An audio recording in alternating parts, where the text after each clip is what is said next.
ہمارا سلسلہ عالیہ نقشبندیہ، اس میں کئی اور بھی نعمتیں ہیں۔ سب سے پہلی بات، اس میں جو سلسلہ شروع ہو رہا ہے جناب صدیق اکبر رضی اللہ عنہ سے شروع ہو رہا ہے۔ ایک اور صحابی سلمان فارسی رضی اللہ عنہ بھی موجود ہے، اور اس میں اہل بیت بھی موجود ہے۔ نبی علیہ الصلوۃ والسلام کے بعد چوتھے نمبر پر آتے ہیں امام جعفر صادق رحمۃ اللہ علیہ، اہل بیت میں سے ہیں۔ وہ بھی مطلب ہمارے سلسلے میں وہ ہیں، ہمیں ان کا فیض بھی، اہل بیت کا فیض بھی ہمارے سلسلے میں داخل ہے۔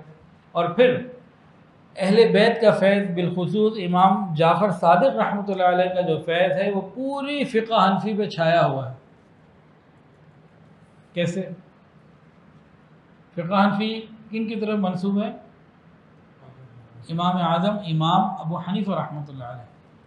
اور امام جعفر صادق رحمۃ اللہ علیہ کے بارے میں امام ابو حنیفہ رحمۃ اللہ علیہ فرماتے تھے لولا السنتان لہلک النعمان، لولا السنتان لہلک النعمان، اگر یہ 2 سال نہ ہوتے تو نعمان ہلاک ہو جاتا۔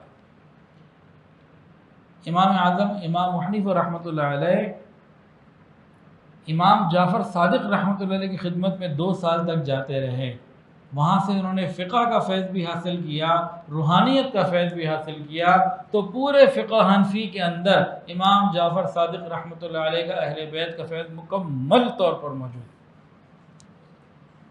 تو جس طرح فقہ حنفی کے اندر امام جعفر صادق رحمۃ اللہ علیہ کا فیض موجود، اسی طرح نقشبندی سلسلے کے اندر بھی اہل بیت کے سردار امام جعفر صادق رحمۃ اللہ علیہ کا فیض موجود۔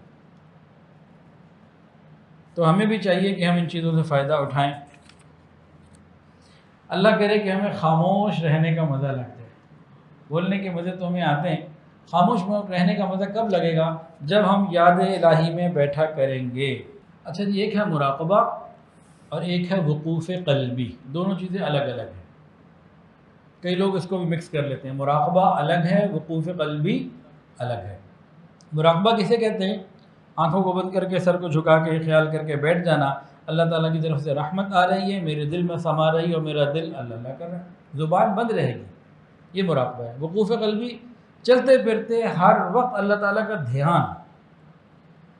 رجال اللہ تلہیہم تجارت ولا بیع عن ذکر اللہ، اللہ فرماتے ہیں یہ ایسے کاروباری لوگ ہیں، کاروبار کر رہے ہیں، بازار میں ہیں، لیکن خرید و فروخت اللہ کی یاد سے غافل نہیں کر رہے۔